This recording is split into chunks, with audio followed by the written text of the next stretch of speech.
Црвените линии се историјата, јазикот и идентитетот и земјата нема намера да отстапи од нив, порача и денеска шефот на дипломатијата Тимчо Муцунски, нагласувајќи дека не е праведно преговорите за евроинтеграција да заглавуваат на идентитетските прашања.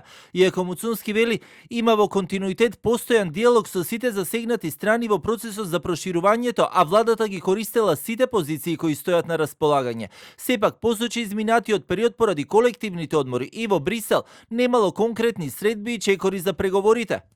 Од моментот кога е формирана оваа влада, и тоа јавно со вас сме го споделувале, имаме диалог со сите засегнати страни во овој процес. На тие позиции кои што владата ги има представено пред јавноста, штитејќи ги националните интереси, но секогаш разбирајќи дека е потребно во наш интерес да се најде некое одржливо и праведно решение.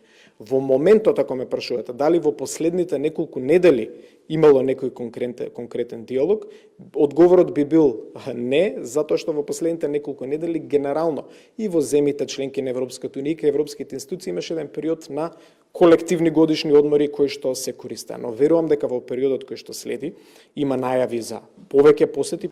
Ова доаѓа како резултати на реакциите на опозицијската СДСМ, кои во неколку наврати бараа одговори, но и го критикуваа молкот на власта за како што велеа преговорите кои се воделе под радар, дека наводно ќе има деблокада на процесот, а јавноста за тоа се уште не е информирана, ниту пак ваквите тези ги оправдале властите.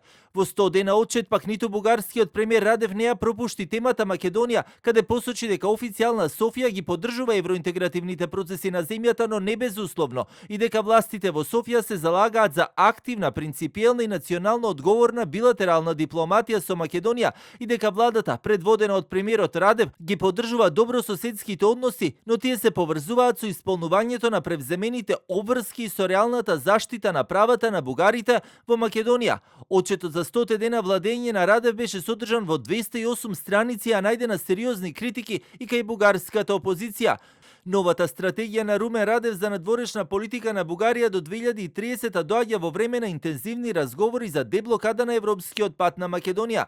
Денеска министерот Муцунски пак го најави името на новиот амбасадор на земјата во Бугарија, Крум Ефремов.